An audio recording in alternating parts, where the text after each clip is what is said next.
Et si on se la racontait? Et si on se la racontait? Bienvenue sur ce podcast réalisé et animé par des membres de l'association de l'UNADEP de Toulouse. Nous sommes déficients visuels Et souhaitons partager nos aventures. Nos rêves. Ce qui nous anime, Et bien d'autres choses encore. Fermez les yeux, détendez-vous et bonne écoute. Salut tout le monde, bienvenue dans ce nouvel épisode de Et si on se la racontait. Aujourd'hui, on va parler de travail et de handicap avec Béa. Salut Bonjour. Béa. Et Isabelle. Bonjour. Alors toutes les deux, vous travaillez et vous êtes déficientes visuelles.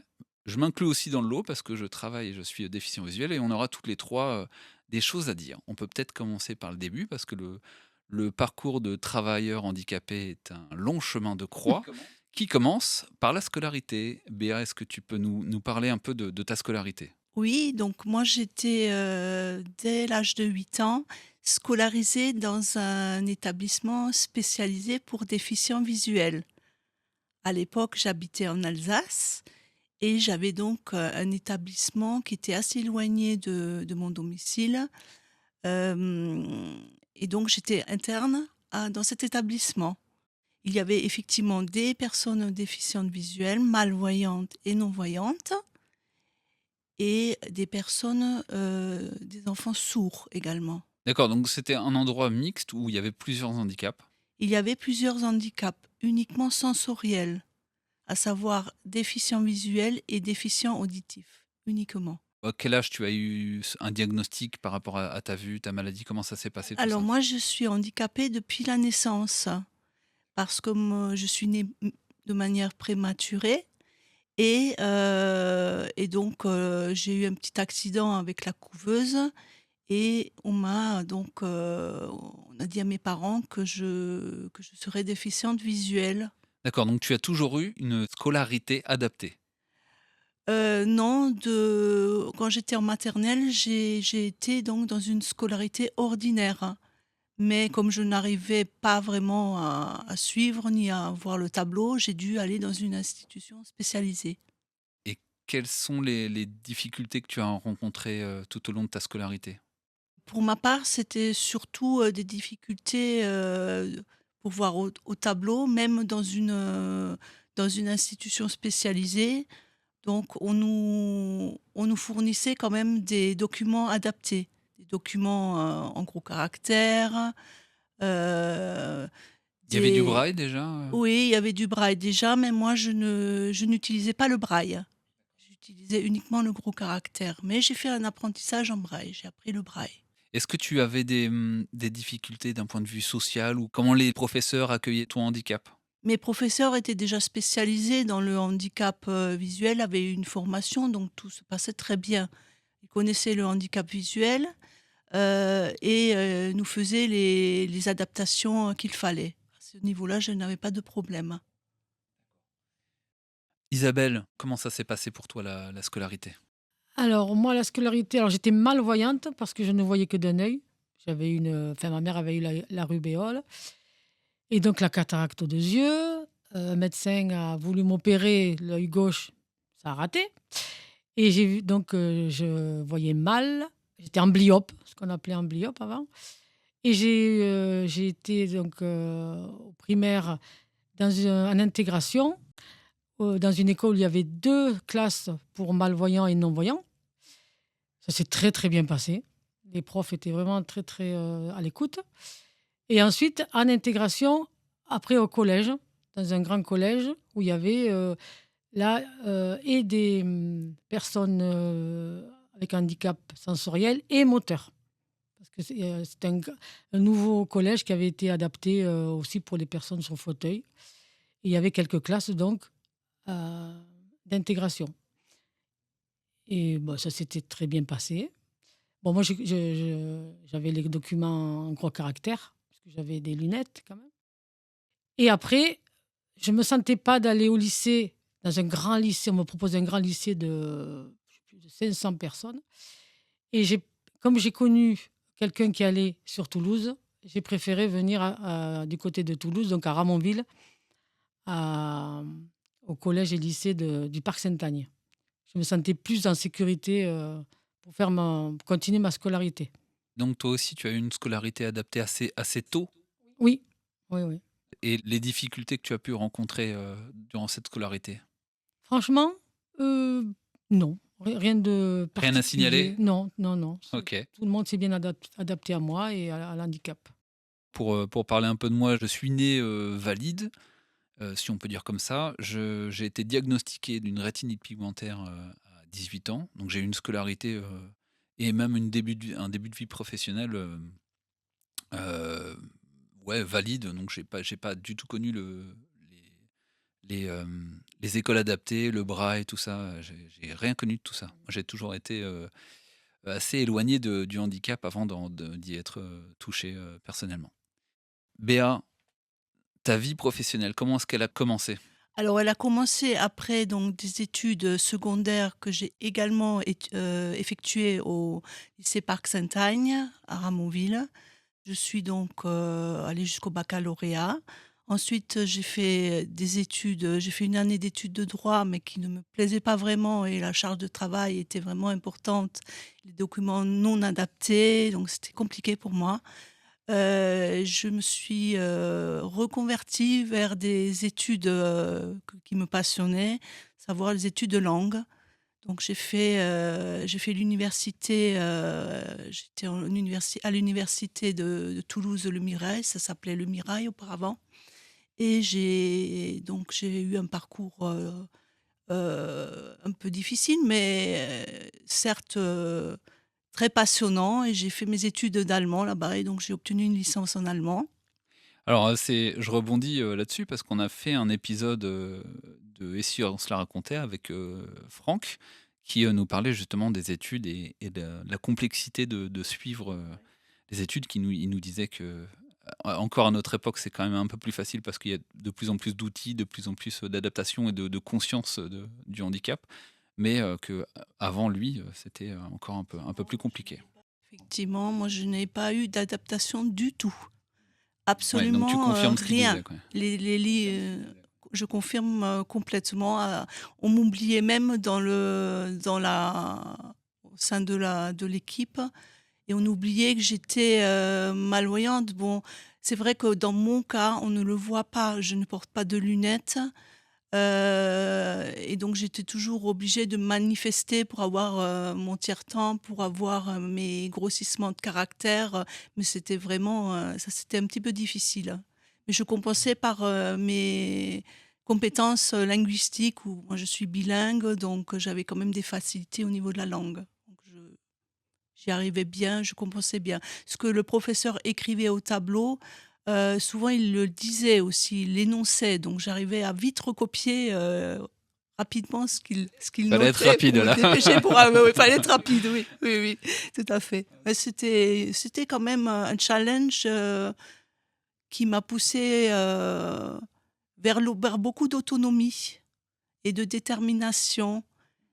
Le fait que je pouvais y arriver comme tout le monde, moi j'étais quand même vraiment fière De de ça. surmonter la difficulté du handicap. Exactement, de surmonter cette difficulté. Et alors aujourd'hui, tu es prof d'allemand, notamment à l'UNADEV. C'est exact. Est-ce que tu as toujours fait ce métier ou qu'est-ce que tu as fait avant? Non, j'ai toujours fait ce métier. J'ai travaillé auparavant, avant de venir enseigner à l'UNADEV. J'ai été formatrice en langue dans un centre de formation pour adultes, où je dispensais des cours à des ingénieurs qui travaillaient chez Airbus et Siemens, et je leur donnais des cours d'allemand. D'accord, donc tu as toujours travaillé en tant que professeur d'allemand. C'est exact.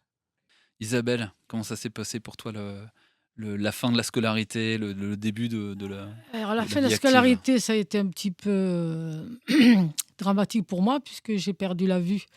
Un jour, je me suis réveillée et j'avais un décollement de rétine. Et comme j'en avais qu'un œil, voilà. Et en ce temps-là, ça se soignait très mal. Donc, j'ai dû réapprendre un peu la vie, on va dire. Donc, le braille, la vie quotidienne.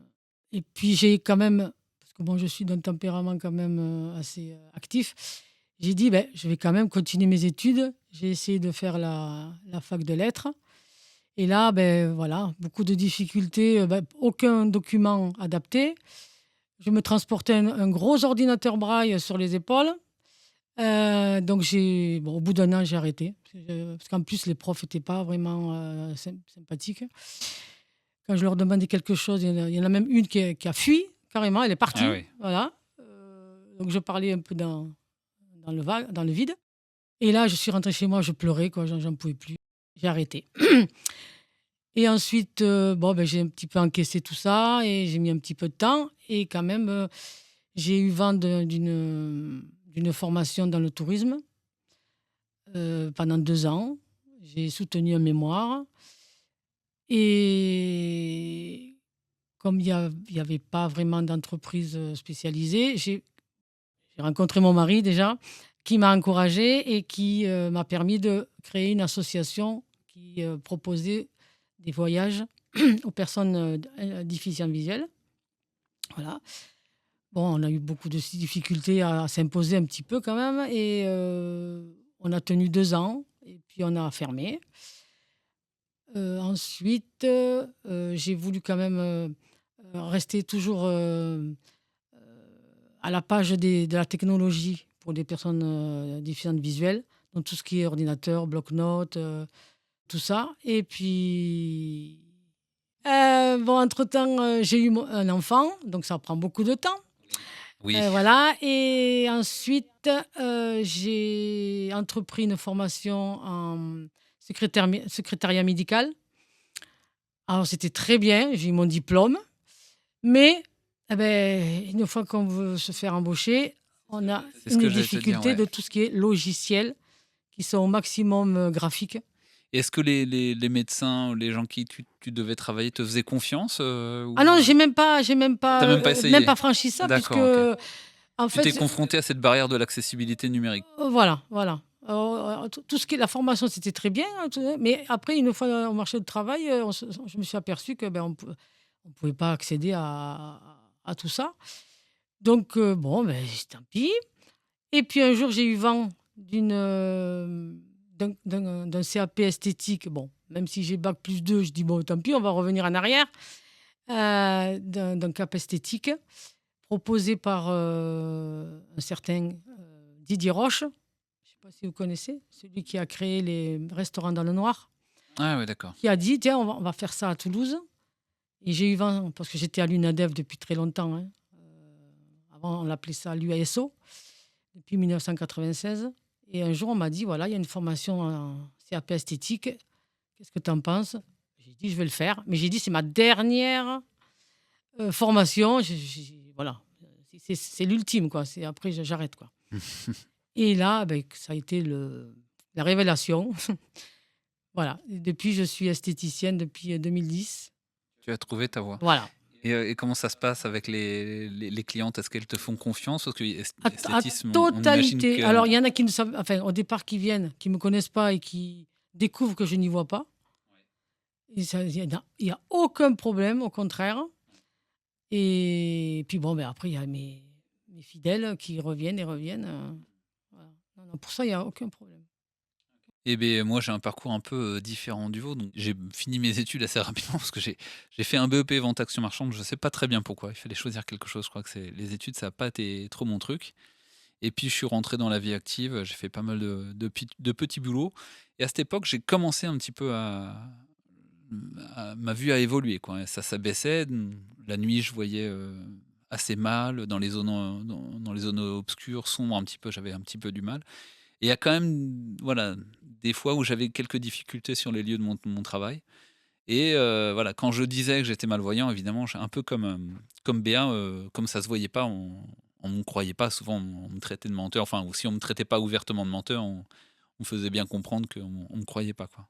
Donc ça a été assez récurrent tout le long de ma vie active. Puis après, j'ai été éducateur dans le social. Et là, ça s'est très bien passé. Les gens ont accepté mon handicap, surtout que j'avais une RQTH, donc une reconnaissance de travailleur handicapé. Et En revanche, c'est au niveau du travail, comme j'encadrais des gens, des groupes de personnes, qui étaient aussi, en l'occurrence, des autistes. Il y a un moment où c'est devenu quand même un peu compliqué, quoi. Donc j'ai arrêté. Et puis voilà, j'ai eu une longue période de chômage qui m'a fait du bien parce que j'ai pas rien fait non plus. J'ai quand même une grosse activité sportive. Et puis c'était un temps d'acceptation de ma maladie aussi, moi. J'étais sur Paris à l'époque, j'ai déménagé d'abord sur Pau, puis ensuite sur Toulouse. Voilà, ça m'a fait vraiment beaucoup de bien de me mettre au sport, de rentrer dans le monde des déficients visuels par le sport, que je ne connaissais pas du tout, et de rencontrer des gens qui vivaient la même chose que moi. Ça, c'est ce qui m'a permis d'accepter aussi la maladie, la condition, etc. Et donc, depuis peu, je travaille à l'UNADEV, aux côtés de Béatrice. Je suis formateur en accessibilité numérique.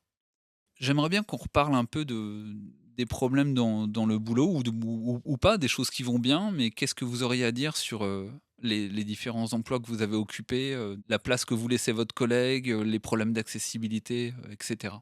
Moi, je pense que la difficulté commence déjà dès l'entretien d'embauche. Parce qu'en fait, moi, personnellement, j'ai longtemps réfléchi au fait, est-ce que je dois, dans ma lettre de motivation, dire que je suis personne handicapée, déficiente visuelle ou pas? Et donc, au début, je ne l'ai pas dit. Je me suis dit, je ne vais pas en parler et on verra bien. Donc, quand j'étais donc confrontée à l'entretien d'embauche, l'entretien d'embauche se passait bien jusqu'au moment où on me demandait si j'étais mobile, si je pouvais travailler sur ordinateur, etc. Donc là, effectivement, j'ai dû quand même annoncer à un moment donné que j'étais déficiente visuelle.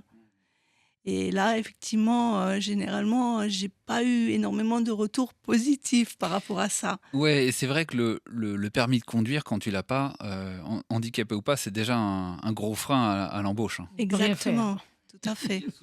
Donc, et là, je me suis rendu compte que finalement, le handicap n'est pas connu et le handicap visuel est encore moins connu parce que les gens se disent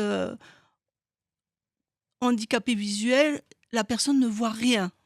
C'est ça, ouais. Il y a souvent cette image d'Épinal du malvoyant avec une canne blanche, des lunettes noires et un chien guide. Voilà, c'est Gilbert Montagnier, quoi, finalement, le malvoyant ou le non-voyant. Exactement. Donc, si on arrive à franchir cette barrière et à vraiment, avec beaucoup, beaucoup de persuasion, vraiment valoriser ses compétences, se dire que effectivement on a un handicap, mais qu'on est compétente, qu'on a eu les diplômes, qu'on est compétente dans ce travail, on arrive à faire accepter tout ça à l'employeur, au futur employeur, c'est déjà vraiment gagné. Voilà. Et une fois qu'on est embauché, alors, comment ça se passe? Une fois qu'on est embauché, les difficultés ne sont pas terminées. Mais Je bon, parlais de chemin de croix tout à l'heure. Voilà, c'est un peu ça. Bon, c'est un enrichissement, bien sûr, mais les logiciels ne sont pas adaptés. Les manuels scolaires, les manuels par exemple, pour la formation professionnelle, je dispensais des formations professionnelles en langue, ne sont pas adaptés non plus. Et il fallait surtout être mobile. Dans mon domaine de la formation, il faut souvent être très mobile parce que souvent, il faut se rendre chez les clients, dans les entreprises pour dispenser les cours. Comment tu palliais à ce manque de mobilité? Eh bien, j'ai essayé de me déplacer avec les services de transport spécialisés, type Mobibus. Mais est-ce que ça a suffi? Non, ça n'a pas suffi du tout parce que il fallait en fait être extrêmement réactif dans ce travail. La demande pouvait arriver le matin. On m'appelait pour intervenir pour le cours dans la foulée et moi, je ne pouvais pas... Le temps de réserver. Le temps de réserver, je ne pouvais pas être aussi réactive par rapport au transport. Isabelle, toi, qu'est-ce que tu as rencontré comme difficulté tout au long de ta carrière? Moi, la difficulté, c'est qu'on nous a proposé pas mal de formations comme le tourisme ou le secrétaire médical, mais en fait, c'était pas réaliste, en fait. C'est- C'était pas réaliste parce qu'en fait, dans tout métier, on demande de la polyvalence. Et nous, on n'est pas polyvalent. Et Et oui, c'est parce qu'on a des compliqué. limites. On a des limites. Alors, on peut essayer de les surmonter, mais des fois, c'est pas possible, quoi. Et puis surtout, il y a des, comme tu disais tout à l'heure, Béa, et puis toi aussi, Isabelle, il y a des outils qui sont pas adaptés. Voilà, tout à fait. Tout à fait. Il y en a qui sont pas adaptables, mais il y en a qui sont ouais. pas adaptés. Moi, Quoi. par exemple, pour la formation en secrétariat médical, la personne qui m'a reçue le jour où je voulais m'inscrire, elle était tout feu, tout flamme. Ah, c'est super et tout, vous verrez. Alors, j'étais bien sûr la seule non-voyante du groupe. Hmm. C'était que des filles, en plus. C'est pas toujours facile. Et tout feu, tout blanc. Oui, il n'y a pas de souci, tout ça, machin, tati, tata, tata. Bon, heureusement, il y avait l'établissement, comment ça s'appelle, l'Estrade, qui me donnait des schémas en relief, puisqu'on fait beaucoup d'anatomie, etc. Bon, bref. Mais, donc, ça a duré 2 ans, mais la deuxième année, on a attaqué les logiciels. Et là, ça a coincé. Ouais. En fait, ils se rendent pas compte Non, de ce que ça implique. Non, du tout. Et du du tout. coup, Et ils là, se je disent, disais, bah, mais je vais pas abandonner, c'est pas possible. ouais. Quoi. J'ai dit, Il non, y a une non, bonne mais là, volonté, mais la pratique est. Et oui, en fait, ils savent pas du tout, ils connaissent pas Ouais. du tout nos difficultés. Et voilà, donc voilà, il faut vraiment en amont bien se renseigner si on peut accepter une personne déficiente visuelle, quoi. Faut arrêter de leur donner des illusions, quoi. Hmm. Bon, moi, j'ai eu. C'était assez différent aussi de vous parce que quand je travaillais, à l'époque où je travaillais, bah, je n'avais pas de problème d'adaptabilité ou d'accessibilité parce que j'étais pas encore assez malvoyant. Et maintenant que je suis bien malvoyant, je travaille, mais je travaille à l'UNADEV, donc déjà au niveau de l'acceptation du handicap, bah, il n'y a aucun problème. On est très très bien accueillis. Je ne sais pas ce que tu en dis, toi, mais Je suis tout à fait d'accord. C'est vraiment, pour moi, ça a été comme une libération, ouais, en moi fait. aussi, c'est ça. Moi, Euh, j'avais très peur de reprendre le travail parce que j'avais eu beaucoup de problèmes, justement, notamment d'acceptation de la part de mes collègues ou de prise en compte du handicap. Et ça me faisait un peu peur de reprendre, mais bon, je savais qu'ici, quand même, j'étais quand même un peu dans un endroit où les gens étaient conscients de tout ça. En revanche, ce qui m'a un peu surpris, c'est que les outils d'accessibilité, bon, enfin, les outils de travail sont quand même moyennement accessibles, même à l'UNADEV, alors que c'est quand même le cœur un peu du métier. Mais bon, on vit quand même dans une époque où c'est quand même en bonne voie. Il y a une prise de conscience, il y a une volonté de changer. Parfois, ça met du temps, c'est pas forcément compatible avec euh, d'autres objectifs, mais il y a quand même cette volonté de faire évoluer les choses. Et je pense que par rapport à ce que vous avez connu en votre temps, on est quand même un peu plus sur la bonne voie. Je sais pas ce que vous en dites toutes les deux. Ah oui, non, il y a une amélioration flagrante quand même. Hein. Hmm. Ce serait aujourd'hui, ce serait pas pareil. Hein. On a vraiment fait beaucoup de progrès et tout ce qu'il y a, tous les outils qu'on a aujourd'hui, quoi. Ouais. Béa, qu'est-ce que tu en penses, oui, toi? tout à fait. Je suis tout à fait Ouais. d'accord. Hein. Les outils, l'informatique à mon époque n'existait pas. Quand je faisais mes études, n'existait vraiment pas. Donc, le chemin était très, très profitable pour nous, hein, déficients visuels. Et même dans les autres structures, le handicap commence quand même à être pris en charge. Et les recruteurs, maintenant, sont quand même sensibilisés au handicap. Ouais, et puis il y a tous les outils technologiques qui évoluent et qui sont quand même d'une grande utilité euh, pour nous, travailleurs handicapés.